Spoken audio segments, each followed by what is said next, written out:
से शक्ति आई, हमारे अंदर जो क्रोध है, जो हमें बीच बीच में तनाव में लाता है, टेंशन में लाता है, उस तनाव टेंशन से, व्यर्थों से बचा सकती है। सहन शक्ति ही हमारी सच्ची रक्षक है। सहन शक्ति अगर आ जाए हमारे पास, हमारे जीवन में शांति आएगी, एकाग्रता आएगी, धैर्यता आएगी, कई गुण हमारे जीवन में आएंगे और ये गुण आध्यात्मिक उन्नति के साधन हैं। अंतर्मुखता, धैर्यता, एकाग्रता, एक रस, इससे हमारी आध्यात्मिक उन्नति होगी। प्रभु चिंतन कर सकेंगे, आत्मचिंतन कर सकेंगे। कब? जब हमारे अंदर सहन शक्ति हो तो।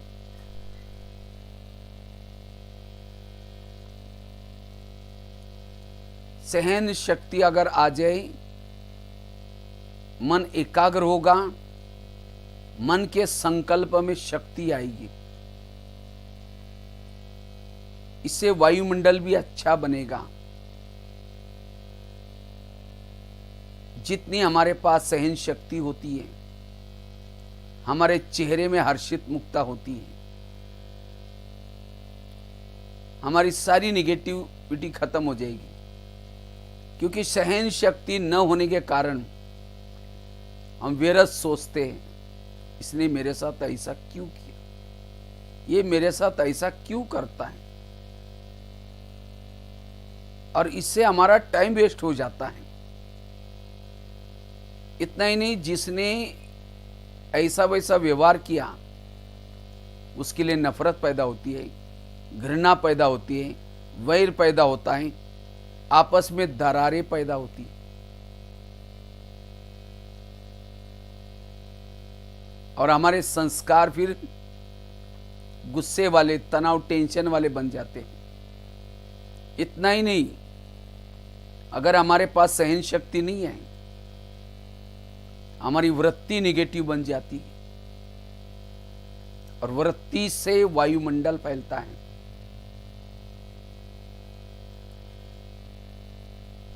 इतना ही नहीं, जिस व्यक्ति के प्रति अंदर निगेटिविटी पैदा होती है, उसकी हर एक्शन हमें कड़वी नजर आती है, उसके अंदर कोई अच्छाई दिखाई नहीं पड़ती। फिर वो बातें, उसकी बातें हम दूसरों को जाकर सुनाते हैं, फलाने मेरे साथ ऐसा किया, वो ऐसा करता है। उस व्यक्ति का भी टाइम वेस्ट कर देते हैं। स्वयं का तो टाइम वेस्ट कर रहे हैं, लेकिन दूसरों का भी टाइम वेस्ट करेंगे, पर चिंतन करेंगे, पर दर्शन करेंगे।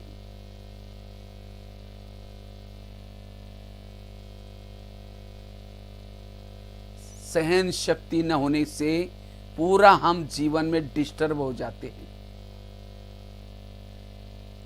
घर में एसी है, गाड़ी है, सब कुछ है, अगर सहन शक्ति नहीं, शांति नहीं होगी, सुख भी नहीं होगा। जिसके जीवन में सहन शक्ति नहीं, उसको सुख शांति नहीं होगी। सुख का, शांति का आधार है सहन शक्ति।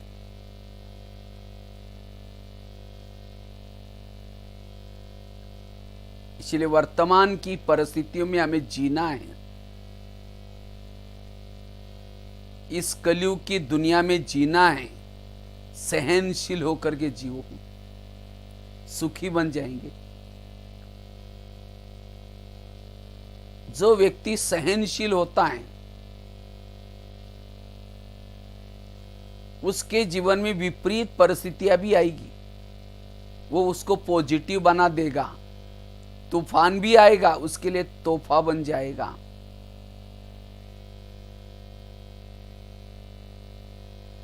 क्योंकि सहन शक्ति वालों के पास बुराई को अच्छाई में परिवर्तन करने की कला आ जाती है। सहन करना शुरू में कड़वा है, परिणाम अच्छा है। गुस्सा करना शुरू में अच्छा है, लेकिन इसके परिणाम कड़वे हैं। इसीलिए हम अपने जीवन में सहन करना सीखना है। सहना यही हमारा गहना है। बाकी गहने पहनो नहीं पहनो, लेकिन सहन शक्ति का गहना जरूर पहन लो।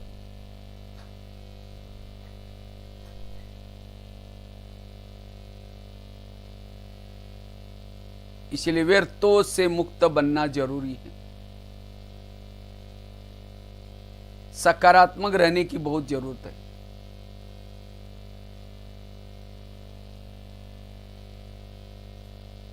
इससे वायुमंडल को अच्छा बना सकेंगे, कर्मेंद्रिय जीत बन सकेंगे, कर्मातीत बन सकेंगे। इससे हम आत्मानुभूति कर सकेंगे। कई योग लगाना चाहते हैं, योग लगता ही नहीं है।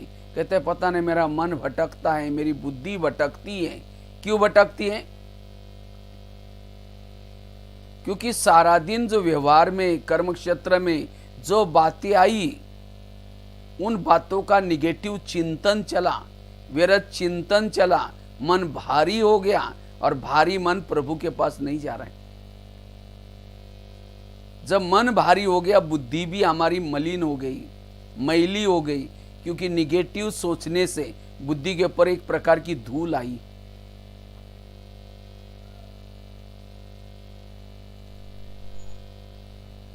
इसलिए हमें सारा दिन क्या करना है, जो भी कुछ विपरीत परिस्थिति आती है, हमारे मन के विपरीत परिस्थिति आती है, उस परिस्थिति की बातों को डाइजेस्ट करना मतलब उसके परिस्थिति के साथ एडजस्ट होकर के चलना। जो परिस्थिति के साथ एडजस्ट नहीं कर सकता,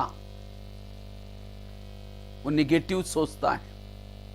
फिर जैसे कहा, निगेटिव सोच चलेंगे, विचार निगेटिव चलेंगे, भावनाएं निगेटिव बन जाएंगी, वृत्ति निगेटिव बन जाएंगी, दृष्टिकोण निगेटिव बन जाएगा, व्यवहार निगेटिव बन जाएगा।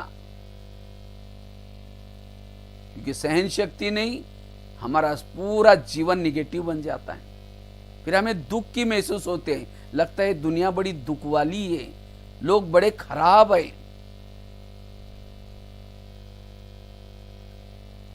कहते हैं गीत है, देख तेरे संसार की क्या हालत हो गई भगवान, कितना बदल गया इंसान। इंसान बदला मतलब क्या? हा? क्या इंसान को 4 आंखें आ गई, 8 हाथ आ गए? इंसान बदला मतलब इंसान के सोच बदल गए। विचार बदलने से युग बदल गया। दुनिया दुखी, कहां सुखधाम था, का दुखधाम बन गया विचारों से। इसलिए विचारों में परिवर्तन करना, और विचारों में परिवर्तन तब आएगा जब हम सहन करना सीखेंगे। इसीलिए बाबा ने हमें एक ड्रामा का ज्ञान, कर्मों का ज्ञान, जो हुआ अच्छा, ये सारा ज्ञान किसी लिए दिया है? ताकि सहन कर सके हम। इतना ज्ञान होने के बाद फिर भी हम सहन नहीं करते, ये ऐसा क्यों करता है, इसने ऐसा क्यों किया? ज्ञान को यथार्थ नहीं समझा। इसीलिए वर्तमान समय, जैसे कहते हैं 19वीं सदी तर्क की थी, 20वीं सदी प्रगति की रही, और 21वीं सदी तनाव की सदी है। तनाव की चपेट से बचना है,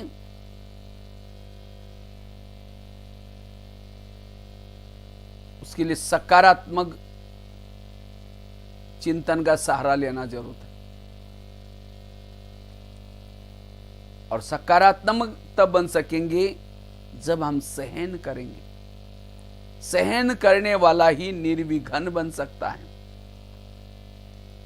निर्विघ्न, गणेश जी को निर्विघ्न का देवता कहते हैं, सबके विघ्न हारने वाला। गणेश जी का एक एक अंग हमें विघ्न से मुक्त बनने की प्रेरणा देता है। दिखाते पेट बड़ा।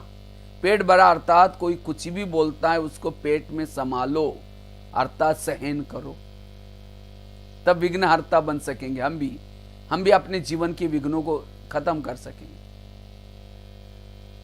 गणेश जी को हाथी का सिर दिखाते,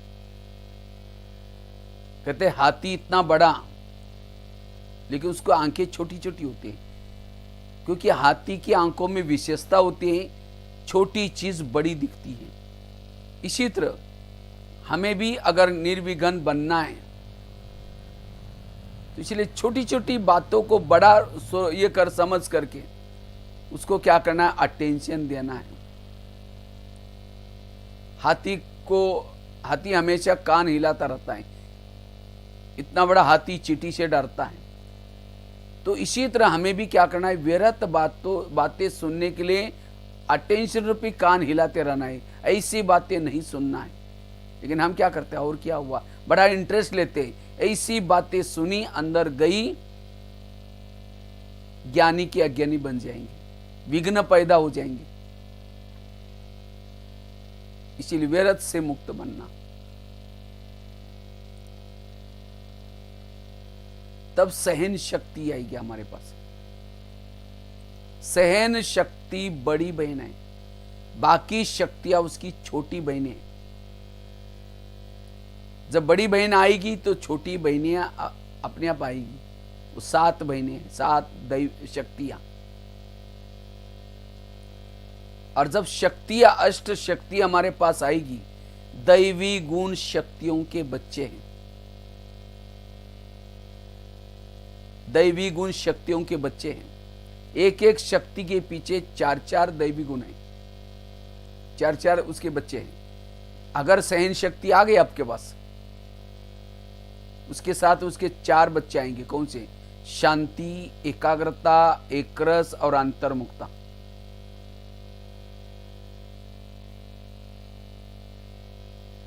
और जिसके आसपास में अष्ट शक्ति है,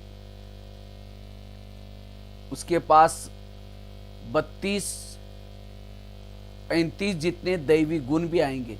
और जिसके पास 32-36 दैवी गुण है, अष्ट शक्ति है, वो है मास्टर सर्वशक्तिवान।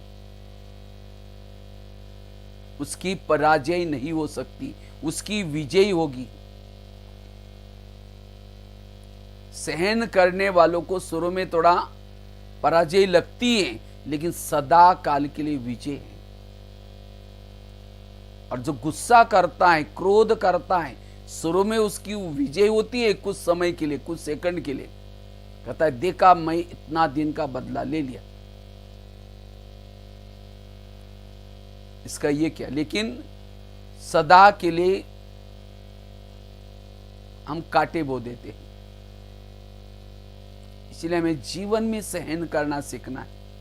सहन करना कायरता नहीं है, सहन करना बहादुरी का काम है। आज लोगों के अंदर तनाव पैदा हो रहा है, टेंशन पैदा हो रहा है, घर घर में रामायण महाभारत हो रहा है। कारण क्या? सहन शक्ति की कमी। वैसे तो मैं ड्रामानुसार सेवार्थ भारत के लगभग 9,000 जितने स्कूल कॉलेज में गया हूं। कभी कभी मैं जब बच्चों को पूछता हूं, बच्चे ये बताओ इसमें से गुस्सा किसको किसको आता है? झूठ बोले कौवा काटे, क्योंकि बच्चों को तो बच्चे ईमानदार होते हैं। जब ये बोलते हैं बच्चे फटाफट क्या करते हैं, अपना हाथ उठाना शुरू करते हैं। सामने टीचर बैठे रहते हैं तो टीचर को मैं कहता हूँ भाई, लगभग 80-90%, 95% बच्चे सारे हाथ खड़ा करते हैं, सर हमको गुस्सा आता है। तो सामने जब सर देखते हैं तो सर को मैं पूछता हूँ, सर देखो रिजल्ट। तो फिर बच्चों को पूछता हूँ, बच्चे आप लोगों को सर ने कोई गुस्से पर कैसे कंट्रोल करना है उसका लेसन नहीं पढ़ाया?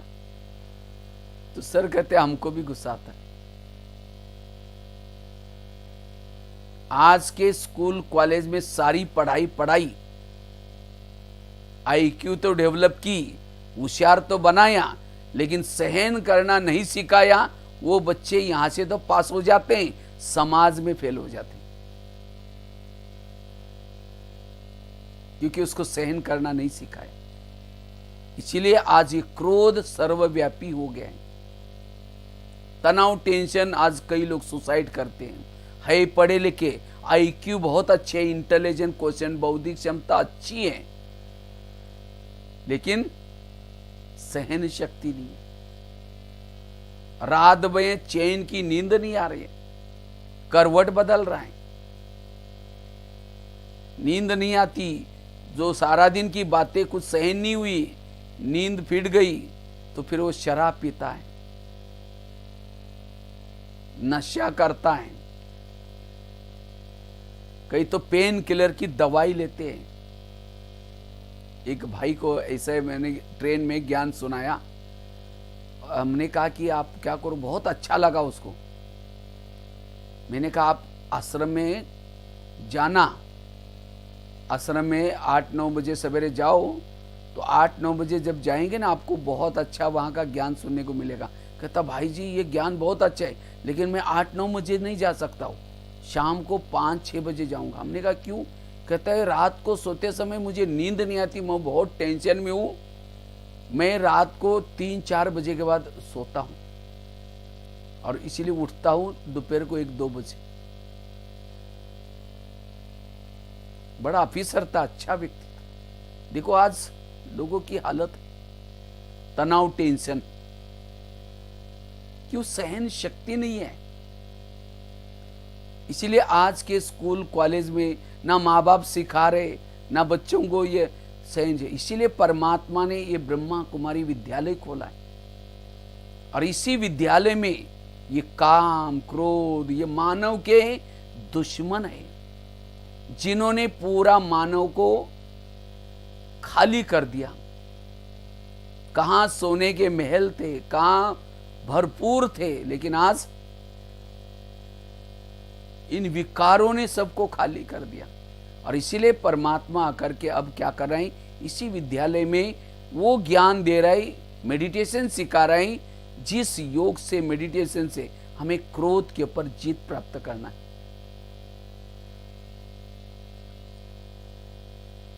गीता में भी कहा है कामेषु क्रोधेषु, क्रोध को भी महाशत्रु कहा हुआ है। जैसे काम महाशत्रु है, क्रोध भी कोई कम नहीं है, वो भी महाशत्रु है। इसीलिए अभी इस क्रोध को जीतने का शस्त्र है सहन शक्ति। जहां क्रोध है वहां पानी के मटके भी सूख जाते हैं। जहां क्रोध है आपस में संबंधों में कड़वाहट आता है। जहां क्रोध है आपस में संबंधों में प्रॉब्लम, लक्ष्मी वास नहीं कर सकती।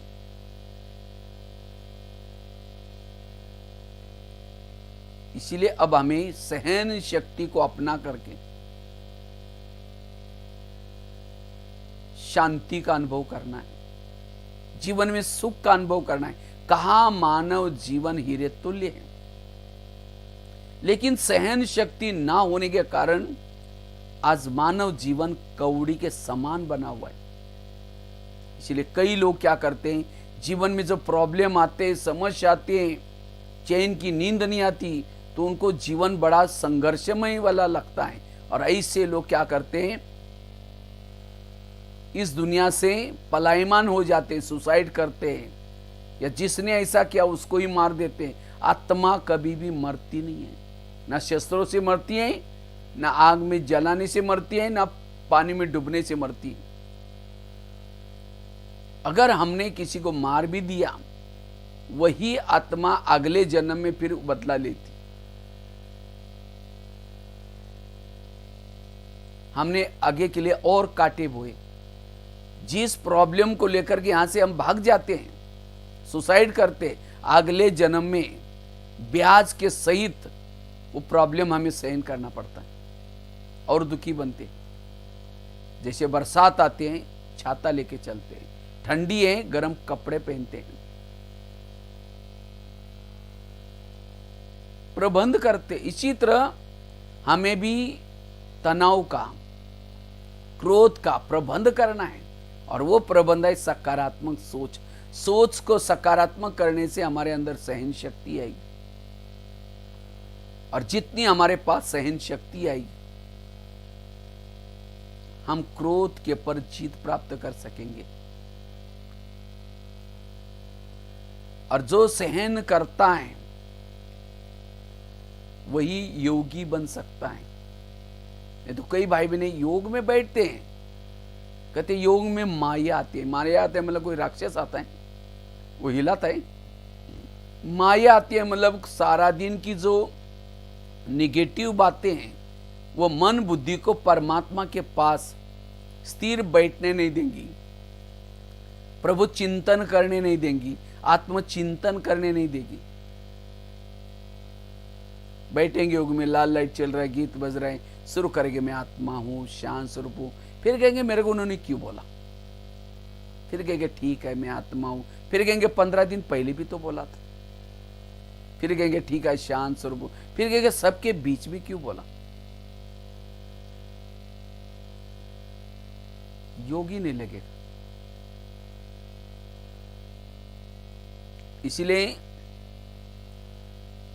जब व्यक्ति निगेटिव सोचता है, सहन नहीं होता, तो सोचते सोचते तनाव पैदा होता है। तनाव, तन में आना। जिसके पास सहन शक्ति नहीं है उसके सोच अंदर से ज्यादा चलते हैं, और जिसके सोच ज्यादा चलते हैं वो देह के भान में आता है। जब देह के भान में आता है उसको प्रॉब्लम ही प्रॉब्लम नजर आती। इसीलिए बाबा ने 4-5 साल से मुरलियां चला रहे, बच्चे समस्याओं का समाधान करो, कारणों का निवारण करो, इसे सहन शक्ति आई। इसलिए तनाव को इंग्लिश में कहते हैं टेंशन। टेन मतलब 10, सन मतलब बच्चे। टेंशन मतलब 10 बच्चे, पहले तो 2-4 हैं, फिर 10 पैदा होंगे, सुखी कैसे बने। इसीलिए वर्तमान समय हमें सहन करना सीखना है। और इस तनाव, टेंशन से कई शरीर की भी बीमारियां होने की संभावना है। इसीलिए कहते हैं ना, जिसका पाँव गरम, पेट नरम, दिमाग ठंडा, वहां डॉक्टर आने की कोई जरूरत नहीं। आजकल कोरोना का प्रकोप चल रहा है सभी तरफ विश्व में। कहते हैं कोरोना से की बीमारी से बचने के लिए, कोरोना तो क्या, शरीर की सभी बीमारियों से बचने के लिए हमारे अंदर रोग प्रतिकात्मक शक्ति चाहिए। पहले इतने हॉस्पिटल नहीं थे, इतनी दवाई भी नहीं थी, और बीमारी भी नहीं होती थी। क्यों बीमारियां नहीं होती थी? क्योंकि लोगों के अंदर रोग प्रतिकात्मक शक्ति ज्यादा थी, इम्यूनिटी पावर। पता ही नहीं चलता था कि बुखार कब आया और क्या हुआ। किसके अंदर ये रोग प्रतिकात्मक शक्ति ज्यादा होती है? जो पॉजिटिव रहता है, साइलेंस में रहता है, कम सोचता है, तनाव टेंशन से दूर है, सदा समर्थ सोचता है, उसके अंदर रोग प्रतिकात्मक शक्ति ज्यादा होती है। खान पान से और सोच से रोग प्रतिकात्मक शक्ति अच्छी बनती है। इसलिए शुद्ध खान पान और पॉजिटिव विचार, जितना ईर्ष्या करेंगे, घृणा करेंगे, डर भय, इससे हमारी रोग प्रतिकात्मक शक्ति कम हो जाती है। भय का भूत, बीमारी आदि तो हम भय से ही पैदा हो जाती है। इसलिए निर्भय वो करके रहना, पॉजिटिव रहना। निर्भय वही रह सकता है जिसकी सोच समर्थ है, पॉजिटिव है, सकारात्मक है।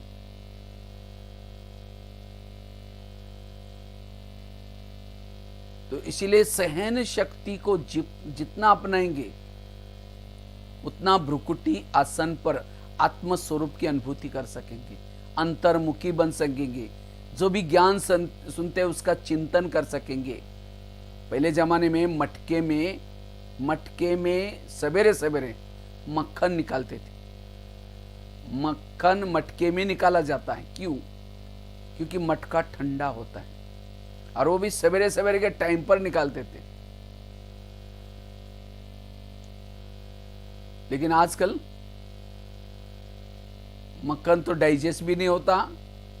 मक्खन तो क्या, वास्तव में ये दिमाग भी हमारा एक प्रकार का मटका है, गोल सा, और इस गोल मटके के अंदर कुछ पॉइंट्स, अच्छी अच्छी बातों का चिंतन, लेकिन आजकल तो हर एक के दिमाग में जहर निकल रहा है, ईर्ष्या, घृणा, नफरत।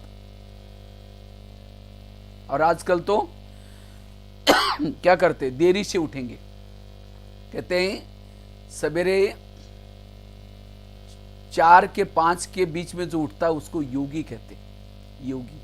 5 के 6 के बीच में जो उठता है उसको भोगी कहते हैं। 6 के 7 के बीच में उठने वालों को रोगी कहते हैं, और 7 के 8 के बीच में उठने वालों को महारोगी कहते हैं। आगे फिर गिनते रहो। किसी की ड्यूटी है, कोई देरी से, वो बात अलग है। जितना देरी से सोएंगे उतनी बीमारियां पैदा होंगी। इसलिए कहते हैं 10 और बस। उठेंगे, उठते ही टीवी देखेंगे, अखबार पढ़ेंगे, सारा निगेटिव। और निगेटिव वालों को सुख शांति नहीं है, सहन शक्ति नहीं है। इसलिए जीवन में सहन करना सीखना है।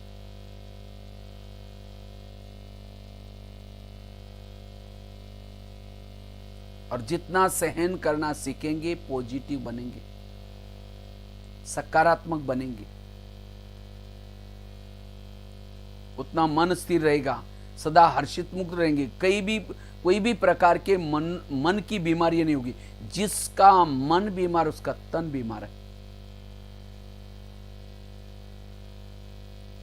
सबसे बड़ी शक्ति है सहन शक्ति। वैल्यूज, मूल्य 4 प्रकार के होते हैं। एक होता है दैवी मूल्य, मानवीय मूल्य, दूसरा होता है नैतिक मूल्य, तीसरा होता है आध्यात्मिक मूल्य, चौथा होता है दैवी मूल्य। मानवीय मूल्य, आध्यात्मिक मूल्य, नैतिक मूल्य, फिर आध्यात्मिक मूल्य और दैवी मूल्य। तो मानवीय मूल्य कौन से हैं? सहन करना, भाईचारा रखना, आपस में स्नेह रखना, इसको कहते हैं मानवीय मूल्य। और जब ये मूल्य व्यक्ति के जीवन में है, वो सुखी है। घर में सब कुछ है, लेकिन ये मानवीय मूल्य ही नहीं है, सहन शक्ति नहीं है, उसके जीवन में सुख शांति नहीं हो सकती।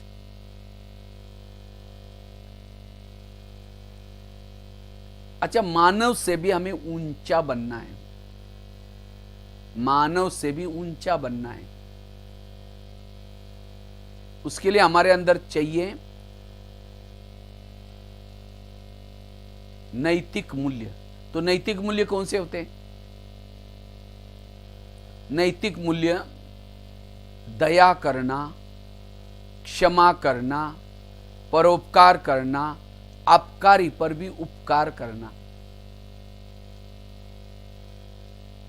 ये मूल्य महात्माओं में थे मानव महात्मा, लेकिन उनके अंदर ये मूल्य थे, दया, क्षमा, शांति, इसीलिए उनके अंदर वो मूल्य थे।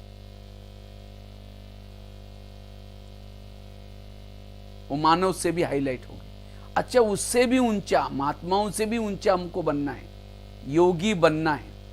तो हमारे में क्या चाहिए? आध्यात्मिक मूल्य चाहिए। आध्यात्मिक मूल्य किसको कहते हैं? शांति, एकाग्रता, एक रस और अंतर्मुखता, इसको कहते हैं आध्यात्मिक मूल्य। जिस मूल्यों के द्वारा हम इसी दुनिया से पार परमात्मा निवास करता है, परम धाम में, उस परमात्मा के पास अगर हमारे अंदर शांति है, एकाग्रता है, एक रसता का गुण है, तो हम उस परमात्मा के पास बुद्धि और मन से घंटों तक स्थिर रह सकते हैं और परमात्मा के साथ अपने दिल की बातें कर सकते हैं, रूरवान कर सकते हैं, बुद्धि रूपी नेत्र से उनको निहार सकते हैं, देख सकते हैं। अगर मन बुद्धि घंटों तक वहां रहती है, उससे वो परमात्मा की ऊर्जा वो संग का रंग हमारे अंदर लगता है, इससे हमारी आत्मिक स्थिति बनती है। वो है योगी जीवन, सबसे प्यारा जीवन। वो प्रभु चिंतन करता है।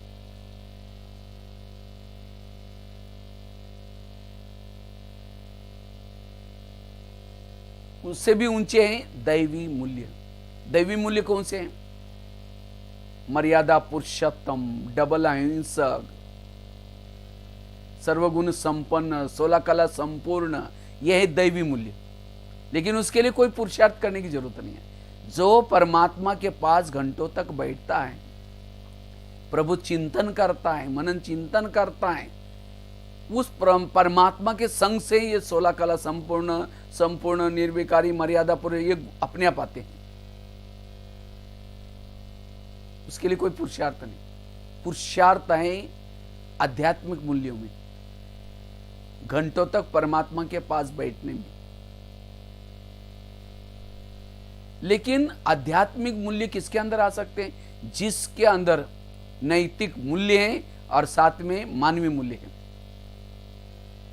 अगर आपके पास दया करने का गुण नहीं है, आप किसी को क्षमा नहीं करेंगे, तो आप परमात्मा के पास घंटों तक नहीं बैठ सकेंगे, योगी नहीं बन सकेंगे।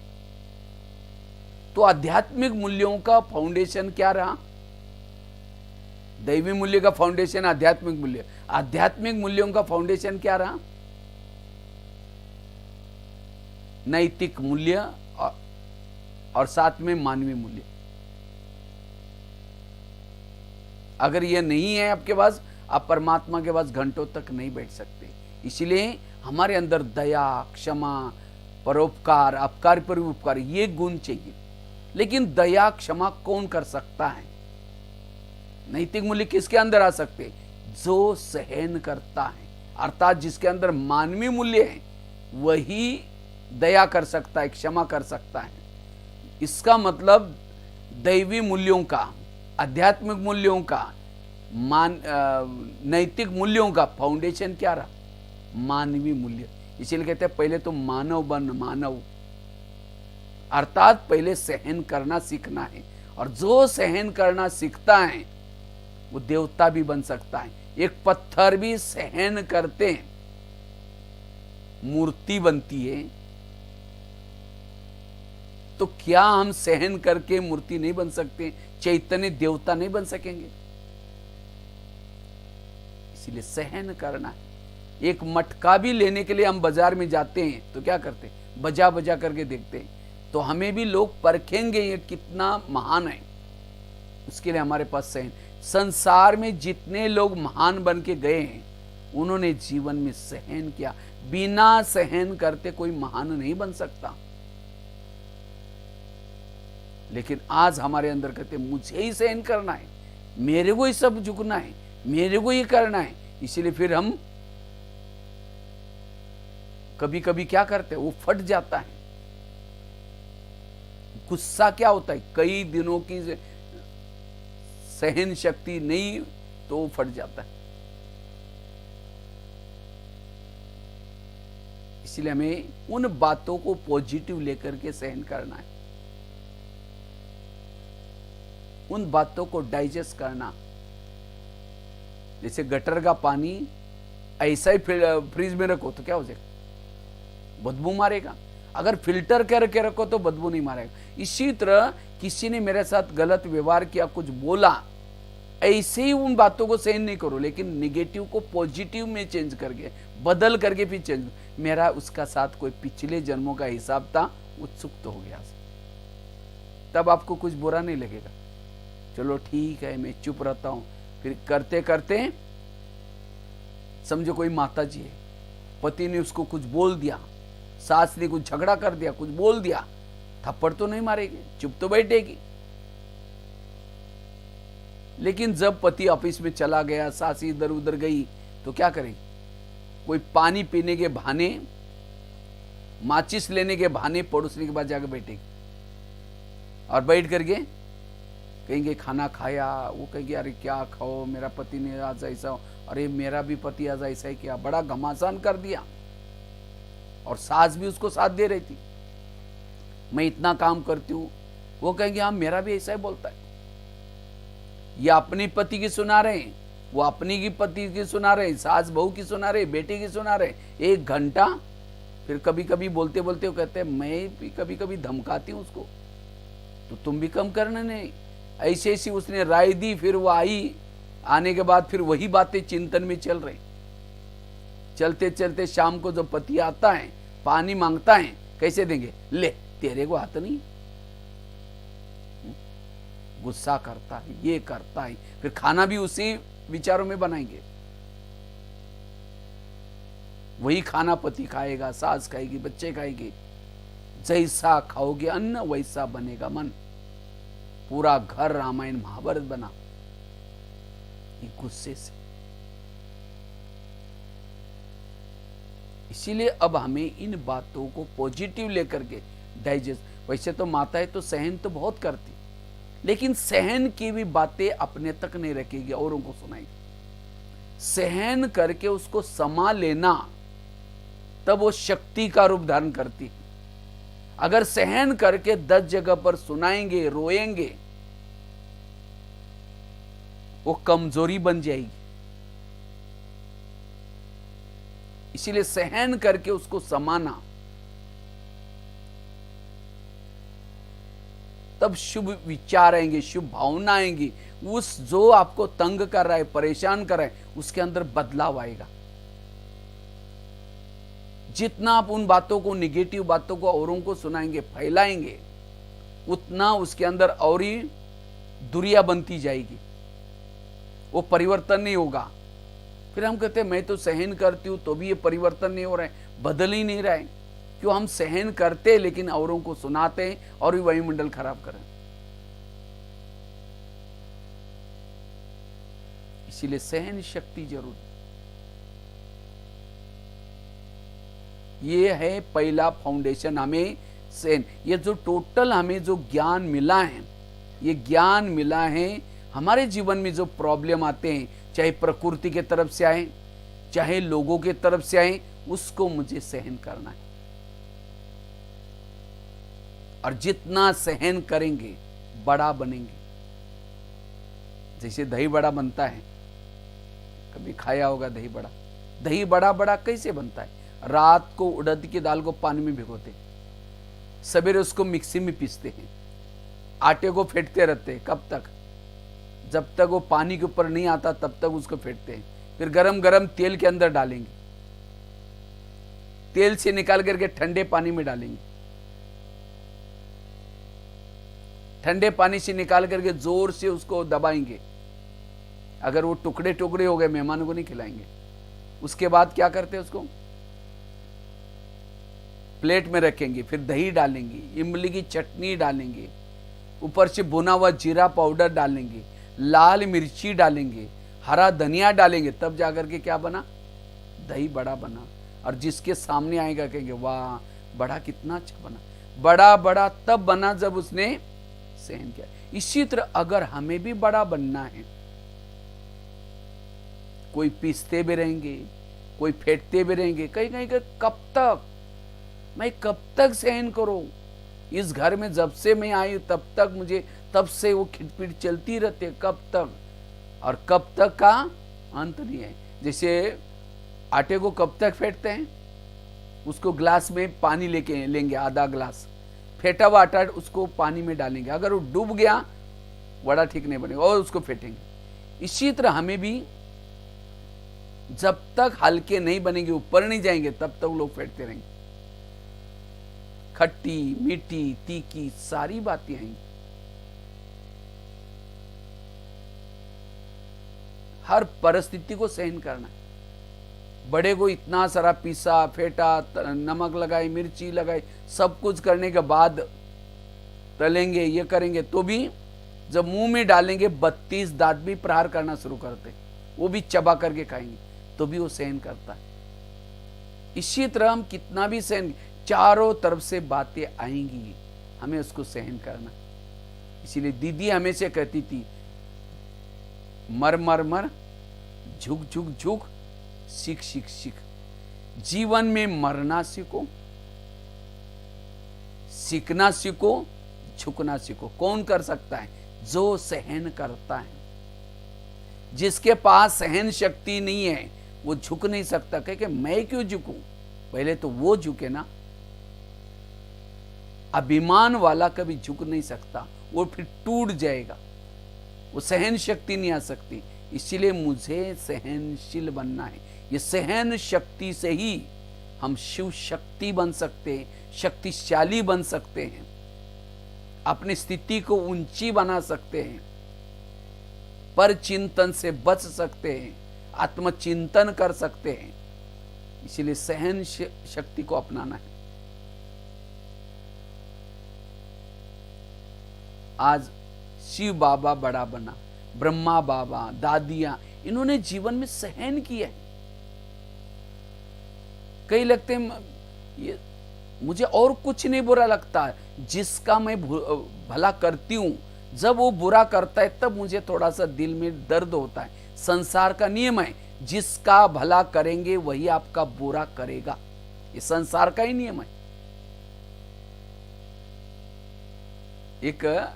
एक बार की बात है, एक लोहार था, वो लोहे को क्या करा था, बड़ा सा हथौड़ी लेकर के पीट रहा था। उससे आवाज आ रहा था, घन घन घन। तो एक दिन क्या हुआ, लोहे का टुकड़ा एक टूट गया और सामने सोनार का दुकान था, उस सोनार के दुकान के सामने गिर गया। तो सोने का टुकड़ा लोहे को पूछता है, क्या बात है भाई, तुम तो बहुत जोर जोर से चीखते हो। तो लोहे का टुकड़ा बोलता है, तो चीखू नहीं तो क्या, तुमको तो पराई मारते, मुझे अपने ही मारते, इसलिए मैं चीखता रहता। माना लोहे को लोहे की हथौड़ी मारती और सोने को कौन मारता है? लोहे की हथौड़ी मारते। कहते तुमको तो पराए मारते, मुझे तो अपने ही मारते, इसलिए मैं थोड़ा चीखता रहता हूं। इसी तरह जिसका हम भला करते हैं, कई कहते हैं जिस बच्चे को मैंने पढ़ाया लिखाया, छोटे से बड़ा किया, और जब नौकरी लग गई, शादी हो गई, अब अपनी पत्नी का ही मानता है, मुझे नहीं पूछता, इसीलिए मुझे थोड़ा दर्द होता है, इससे मुझे तनाव है, और कुछ नहीं है। जिसका मैंने भला किया, संसार का नियम है, जिसका भला करेंगे वही बुरा करेंगे। जिस परमात्मा ने आकर के हमको पढ़ाए, कलयुग के अंतिम समय, संगम युग में आकर के, कहां हम पट पर पड़े थे, सब कुछ भूल गए थे, कितना उपकार किया, आकर के हमें रात रात बैठ करके पढ़ाया, सब तीसरा नेत्र खोल दिया, ज्ञान का डमरू बजा बजा करके सारे अगम निगम के भेद खोले, विकारों के गटर में गिरे थे वहां से उठाया, इतना में पढ़ाया, पालना दी, सर्व समुद्र की पालना दी। उसके बाद उसका नतीजा, जब हम अच्छे बन गए, संस्कारित बन गए, विश्व बदल गया, फिर वही आत्माएं हम क्या कहां जाते? सत्युग में जाते हैं। सत्युग में सोने के महल में रहना शुरू किया, पुष्पक विमान आए, अच्छे अच्छे शरीर मिले, 36 प्रकार का भोजन खा रहे थे। तो उस समय क्या परमात्मा को याद किया? बाबा आपके बड़े उपकार, आज देखो मेरे पास पुष्पक विमान आया, आज मेरे महल का उद्घाटन है, भोग लगाया। भूल गए तो बाबा ने ऊपर से नहीं देखा होगा, अशांत हुआ। अरे जिन बच्चों को मैंने पढ़ाया, अभी सुखी बने, उनको महल में रहने के लिए गए, मुझे पूछते ही नहीं। सोचा इतना ही नहीं, दोपहर में गए, जिसने भला करके गया था उसको गाली देना शुरू किया, हे भगवान तुम कुत्ते में है, बिल्ली में है, टिक्कर में है। और वो भी अकेले नहीं दिया, माइक लगाया, औरों को भी बुलाया, आप आ जाओ हमारे यहाँ गाली देने का प्रोग्राम। इतनी विडंबना है। जिसने भला किया और उसको ये भी कहा कि अकर्ता है तुम, हे भगवान तुम अकर्ता है, गायन किया, अकर्ता मतलब कुछ करता ही नहीं। कहा वो आकर के इतना पढ़ाया, अगर वो ना आता ना पढ़ाता तो मानव की क्या हालत होती। इतना सारा करने के बाद भी उसको क्या बोला? अकर्ता है। अगर आप बहुत सारा काम करते हैं, मेहनत करते हैं, और आपको कोई आकर के कहे ये तो बैठी रहती कुछ नहीं करती, तो कितना गुस्सा था। हाँ? लेकिन बाबा ने गुस्सा नहीं किया, सहन किया। वही नहीं सोचा मुझे बोलते अकर्ता, ठीक है मैं नीचे जाऊंगा ही नहीं। हाँ? इसलिए बाबा का गायन, केवल गायन नहीं, लेकिन इतना ही नहीं, दोपहर कलयुग के अंतिम समय जब आता है, ये नहीं सोचता मैं जिन्होंने मुझे गालियां दी, मेरी बुराई की, मैं उनको ज्ञान नहीं दूंगा, नए लोगों को ढूंढूंगा। बोला जब नीचे आया, गाली देने वालों को गले लगाता है, अपकार करने वाले के ऊपर ही उपकार करता है। तो इसीलिए परमात्मा को दया का सागर कहते हैं, शांति का सागर कहते हैं, अपकारी पर उपकार करने वाला को कहते हैं। क्यों? प्रैक्टिकल में किया है। परमात्मा सबका प्यारा क्यों है? क्योंकि वो अपकार करने वाले के ऊपर उपकार करता है। तो हमें भी क्या करना है? अपकार करने वाले के ऊपर उपकार करना है। कौन कर सकता है? जो क्षमा करता है, दया करता है, जो सहन करता है। इसीलिए सहन शक्ति चाहिए। बिना सहन शक्ति हम मनसा सेवा नहीं कर सकेंगे। वाइब्रेशन, अगर एक व्यक्ति के प्रति भी अंदर से कुछ खिटपिट है, शांति भंग हो जाएगी। इसलिए हल्के बनो, स्वच्छ बनो, व्यर्थों से मुक्त बनो। अगर हेल्दी, वेल्दी और हैप्पी बनना है, व्यर्थों से मुक्त बनो। इसलिए सहन शक्ति बहुत आवश्यक है। इसी शक्ति से हम अपनी स्थिति को शक्तिशाली, अपने व्यवहार को बदल सकते हैं, संस्कारों को बदल सकते हैं, हल्के बन सकते, फरिश्ता बन सकते हैं। अगर सहन शक्ति नहीं, योग में बैठेंगे, भारी मन ऊपर नहीं जाएगा, प्रभु के पास घंटों तक नहीं बैठ सकेंगे। इसलिए, और सहन शक्ति का कनेक्शन अन्य शक्तियों के साथ में। शांतनु की शादी गंगा के साथ होगी। गंगा ने कहा मैं तो शादी तो करूंगी, लेकिन मैं जो भी कुछ करूंगी आपको उसमें कुछ दखल नहीं लेनी। तो शांतनु उसके ऊपर प्रभावित था, गंगा के ऊपर। तो हाथ आगे करके प्रतिज्ञा करता है, आप जो भी चाहे करो, मैं कुछ भी दखल नहीं लूंगा, कुछ नहीं बोलूंगा, जो भी करो। तो शादी हो गई, उनको बच्चे होने लगे। तो क्या करते, एक एक बच्चे को नदी में, गंगा नदी में छोड़ देती हूं, आंखों के सामने से। अब शांतनु को टेंशन हो रहा है, ये क्या कर रहे, लेकिन उन्हें तो प्रतिज्ञा कहती, तुम जाए जो चाहे करो, अब क्या करूं। तो ये बात उन्होंने कुलगुरु को बताई।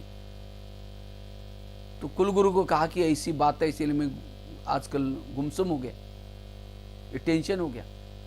कहा कि मैंने प्रतिज्ञा, कहा कि भाई आपने प्रतिज्ञा कि आप जाने, आपका काम जाने, और परेशान।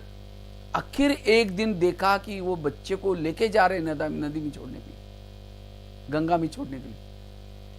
तो क्या किया, उसको आखिर पीछे पीछे गया, और जब पानी में फेंकते हैं तो क्या करते हैं, डुबाते उस समय वो बोल पड़ता, उसका मौन खत्म हो गया। कहते तुम ये क्या कर रहे। तब गंगा ने कहा, ये जो बच्चे हैं, ये ब्रह्मा जी के श्राप के कारण धरती पर जन्म लिया था, उनका श्राप था, इसीलिए धरती पर जन्म था। अब इन्होंने जन्म लिया, अब इस श्राप से मैं इनको मुक्त कर रही हूं।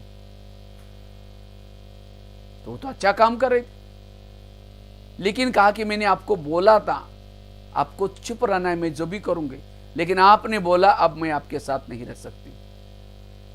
ये जो भी कुछ दृष्टांत है शास्त्रों के, वर्तमान के यादगार है। आज हमें कोई गाली देता है, अपमान करता है, क्यों करता है? ये हमारे पिछले जन्मों के कोई ना कोई कर्मों का हिसाब है। तो अच्छा है, कोई गाली दे रहा है तो हमारा हिसाब चुप तो हो गया। लेकिन हम कहते ये क्यों करता है, इसने मेरे को साथ ऐसा क्यों किया।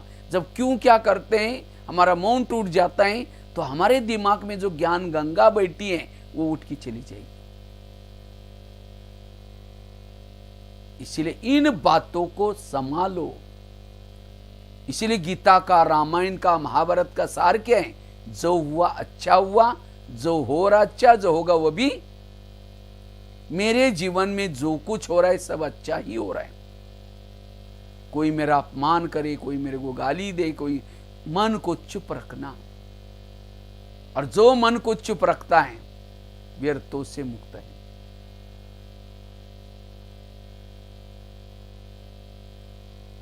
इसलिए परिस्थिति को पॉजिटिव बनाओ।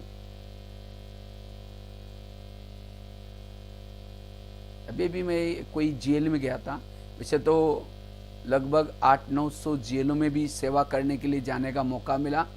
अभी भी मैं एक जेल में गया था तो वहाँ करीबन 100-150 महिलाएं थी, महिलाओं का जेल था।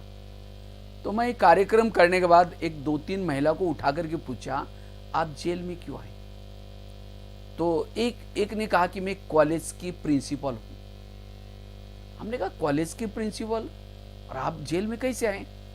उसने पूरी स्टोरी बताई। मैं बहुत गरीबी में मेरा जन्म हुआ था, गरीबी में जन्म हुआ तो पढ़ने के लिए पैसा नहीं था।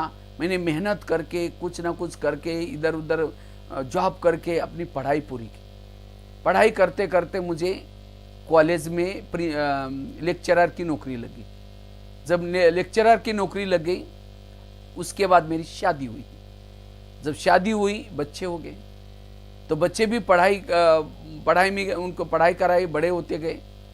तो मेरी नौकरी मतलब लगन देख करके मेरा पढ़ाई का ये, तो मुझे क्या क्या संस्था ने मुझे प्रिंसिपल बनाया। जब मैं प्रिंसिपल बन गई तो मुझे लगा मेरे और अच्छे दिन आ गए।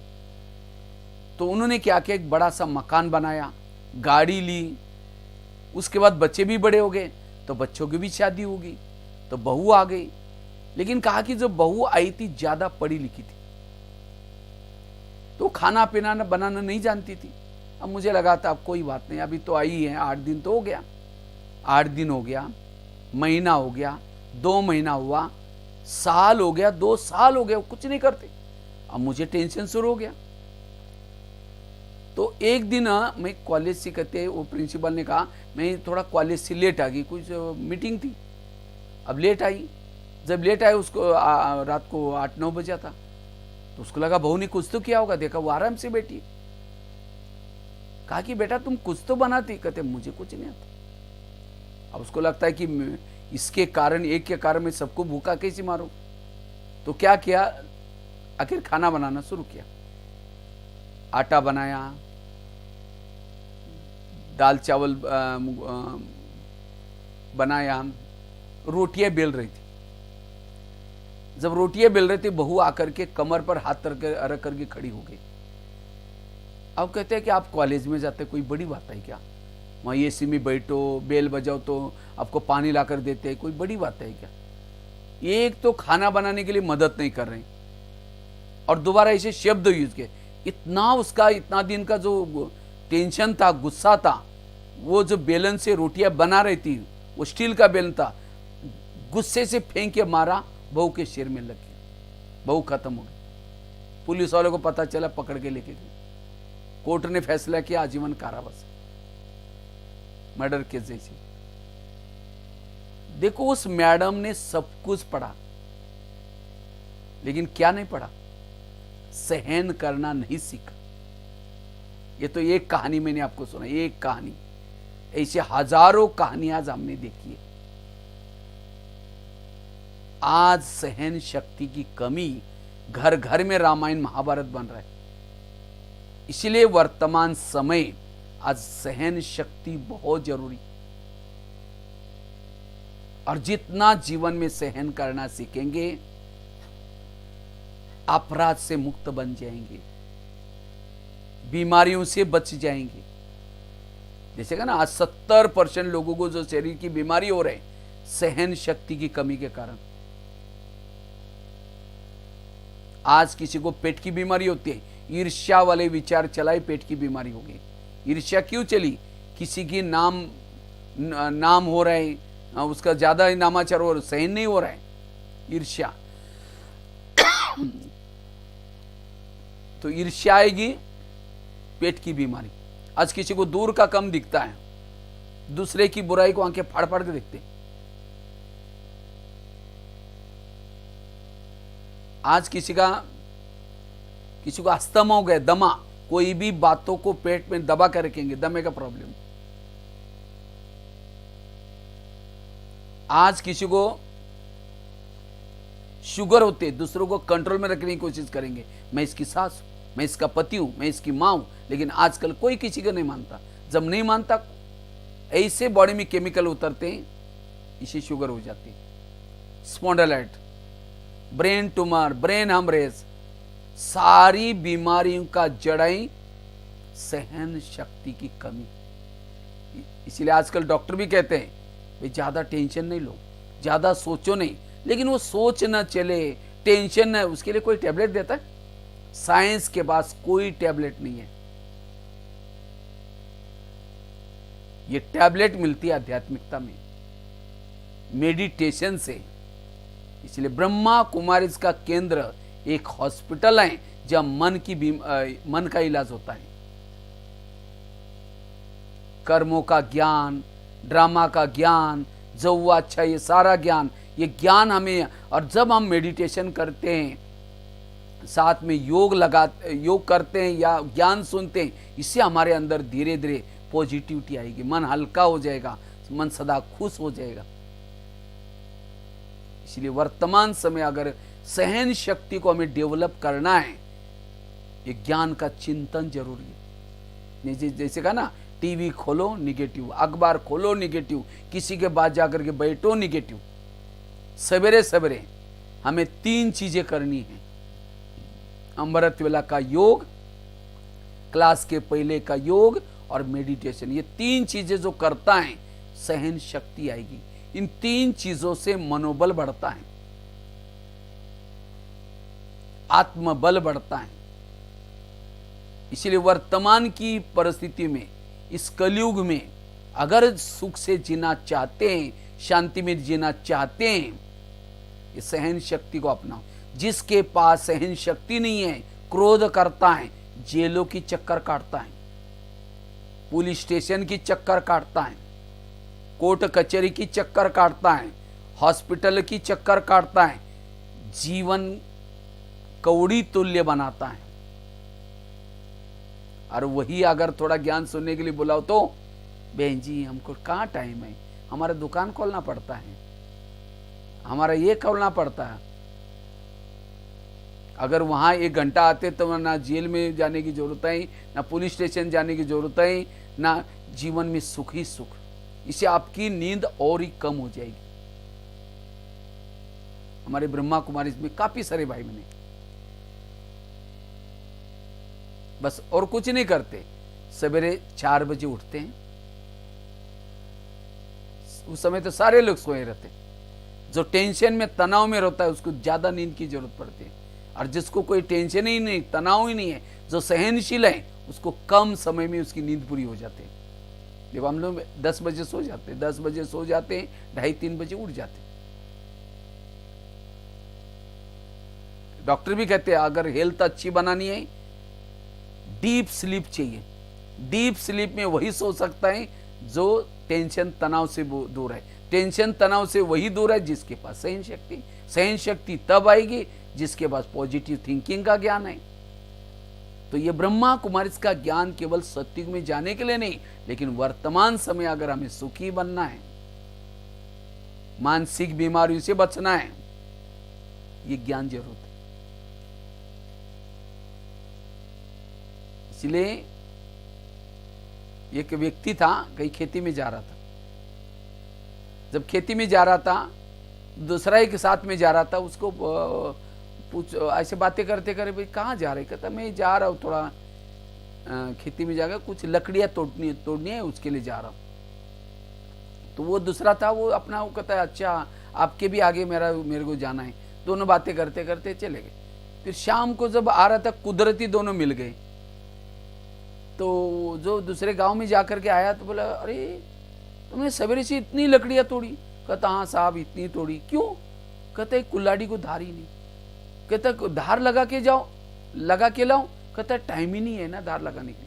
अगर वो टाइम निकाल करके धार लगाता, कम समय में लकड़ियां काट करके उसका टाइम बच जाता। इसी तरह आश्रम में आने से, ज्ञान सुनने से हमारा टाइम वेस्ट नहीं होगा।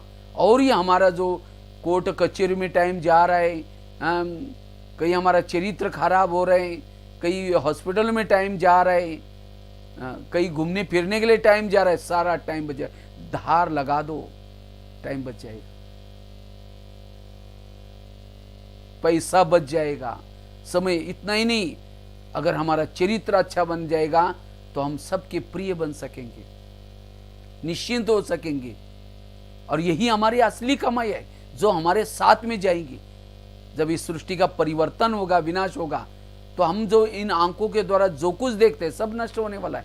असली कमाई हमारे संस्कार, हमारे अंदर वैल्यूज, हमारी जो ये असली कमाई है। और यही कमाई अगले जन्म में हमको काम आएगी। इसी संस्कारों के द्वारा अगला जन्म हमारा होता है।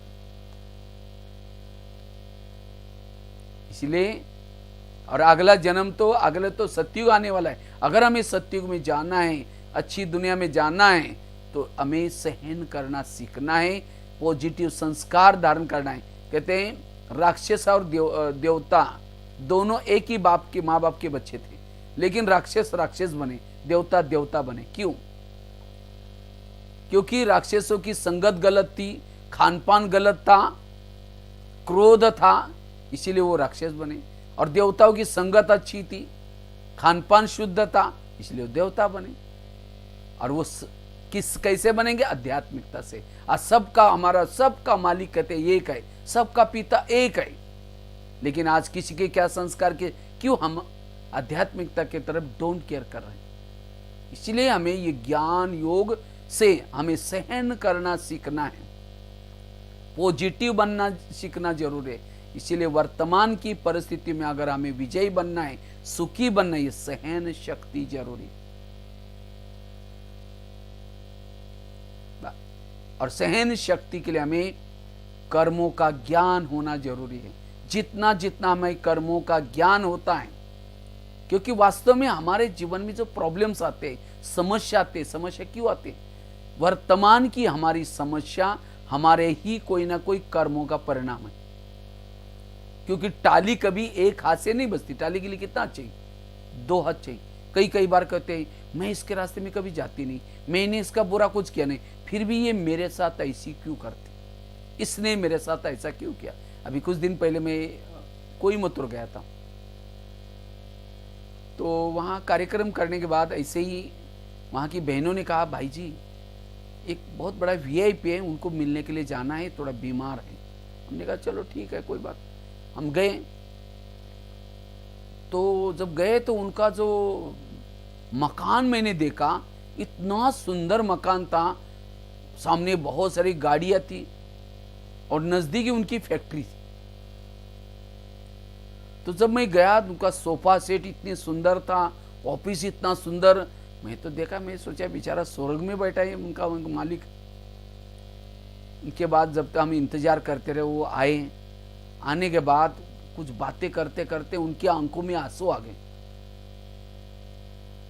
तो मैंने देखा है सोफा सेट इतना अच्छा है, इतना महल की तरह लग रहा है, गाड़ियां इतनी हैं, लेकिन इस सोफे पर बैठने वाला ही दुखी है, वो खुद ही अपसेट है, इसका क्या आनंद लेगा। जब बातों बातों में उसने कहा कि मेरा और मेरे पत्नी का करीबन 6 महीने से खटक रहा था, कुछ आपस में तालमेल नहीं बन रहा था। करते करते कहते 8 दिन पहले दोनों का आपस में बहुत झगड़ा हो गया। झगड़ा होते होते उसने क्या किया, एक छोटा सा बच्चा था उसको फेंक के कहते तुम ही संभालो करके मायके चली गई। अब मायके चली गई तो उस 8 दिन से मैं तो बिल्कुल अपसेट हूं, और अपसेट हूं, मेरे ब्लड प्रेशर बढ़ गया, शुगर बढ़ गई, रात भर नींद नहीं आ रही। कहते 3-4 दिन पहले तो मैंने लगा कि मैं बहुत ये हो गया, शराब पीना शुरू कर दिया, नशा करना शुरू कर दिया, रात भर नींद नहीं आती थी। ये सब ये एक तो कहते हैं गवर्नमेंट के भी आजकल नए नए कायदे मिले, जीएसटी वगैरह, ये वो प्रॉब्लम, फिर फैक्ट्री के प्रॉब्लम। बहुत बड़ी फैक्ट्री है, कपड़े की फैक्ट्री थी उनकी, बड़े शेड थे। और इसीलिए कहा कि ये जीवन ये सब मैं किसी लिए कर रहा हूँ। आखिर कहा कि एक दिन मैंने क्या किया, निश्चय किया कि मुझे इस दुनिया में रहना ही नहीं। अपनी गाड़ी लेकर के क्या किया, वो ऊटी की पहाड़ी पर चला गया और जा करके सोचा कि मैं सुसाइड करूंगा। तो सामने एक ट्रक आ रहा था, उसके लगा कि उसके साथ में टक्कर करूं। गाड़ी फास्ट चलाई, लेकिन ट्रक वाला होशियार था, उसने साइड मार दी। तो मेरी गाड़ी कहा कि मेरी गाड़ी सीधा खाई में चलेगी और खाई में चली गई। गाड़ी बहुत कीमतीवान थी, ये थी। कहा कि उसको नीचे गिरी लेकिन उसको कुछ नहीं हो। भला भगवान ने फिर भी मुझे बचा कर लेके आया। गाड़ी तो डैमेज हो गई, लेकिन कहा कि मुझे कुछ नहीं हुआ। फिर भगवान ने मुझे बचा कर फिर लाया।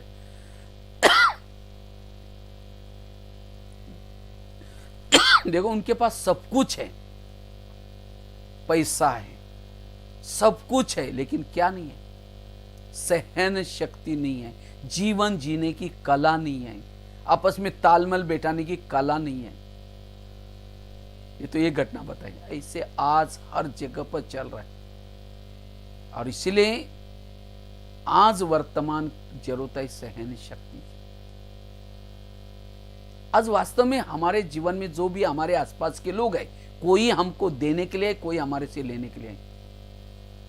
समझो कोई सास है, बहू को तंग करे, परेशान करे, बहू को तनाव में आ रहा है, टेंशन में आ रहा है। कभी कभी ऐसी बहू क्या करते हैं, तनाव में आकर के उसी सास को मार भी देती है। ऐसी कई घटना होती है। अगर उस सास और बहू का पिछला जन्म दिखाया जाए, आज जो सास है पिछले जन्म इसकी बहू थी, और जब बहू है उस समय सास थी। इसलिए कहते हैं ना, सास भी कभी बहू थी। अगर आपको पति तंग करता है, परेशान करता है, इसका मतलब आपने भी कभी पति बनकर के उसको तंग किया था। क्योंकि टाली कभी एक हाथ से नहीं बजती, टाली के लिए दो हाथ चाहिए। तो वर्तमान समय जो प्रॉब्लम है, सहन शक्ति नहीं है, ये हमें कर्मों के बारे में नॉलेज नहीं है। और ये नॉलेज आध्यात्मिकता में दिया जाता है। संसार एक कर्म क्षेत्र है, इसमें जो बोएंगे वही काटना पड़ता है। कर्मों से शरीर बनता है, कर्मों से संबंध मिलते हैं, सब कुछ कर्मों से होता है। इसलिए भजन है ना, किसके झोले में कांटे हैं तो किसके झोले में फूल। कोई कारण होगा रे, कोई कारण होगा, बांटने वाला कोई लूला, कोई लंगड़ा, कोई अंधा। क्यों? कर्म।